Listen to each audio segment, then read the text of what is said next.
एक जंगल में हाथियों का समूह रहता था और उस समूह का राजा मजराज था। एक बार जंगल में भयानक अकाल पड़ा।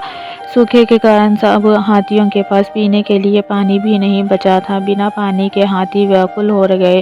तभी एक बुजुर्ग हाथी ने सलाह दी कि पास के जंगल में एक विशाल तालाब है जिसका पानी कभी भी नहीं सूखता। सभी को वहीं चलना चाहिए। सभी को बुजुर्ग हाथी की सलाह अच्छी लगी। एक दिन के सफर के बाद सभी हाथी दूसरी जंगल में उस बड़े तालाब के पास पहुंच गए।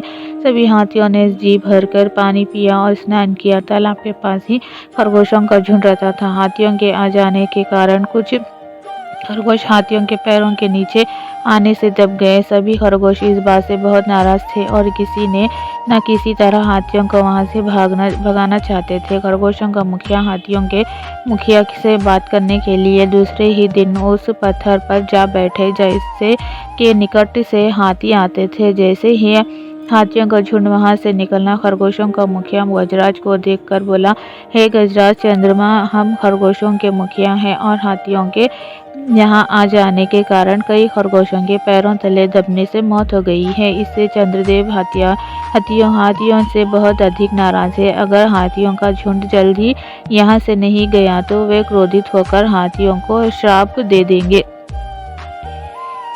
गजराज को खरगोश के मुखिया की बात पर विश्वास नहीं हुआ। तभी खरगोशों का मुखिया बोला कि अगर हाथियों को उसकी बात पर विश्वास नहीं है तो वे उसके साथ चले।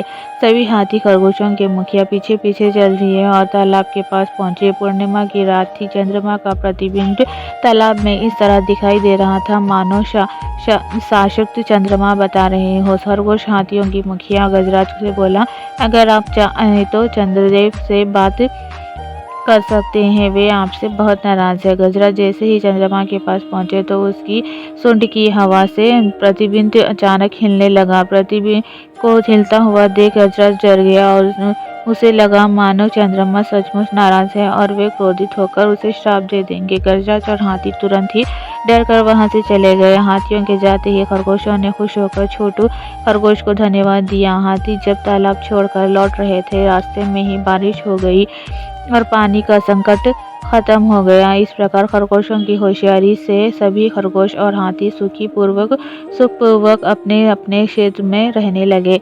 इस कहानी से शिक्षा मिलती है कि बड़े से बड़े संकट को सूझबूझ से आसानी से दूर किया जा सकता है।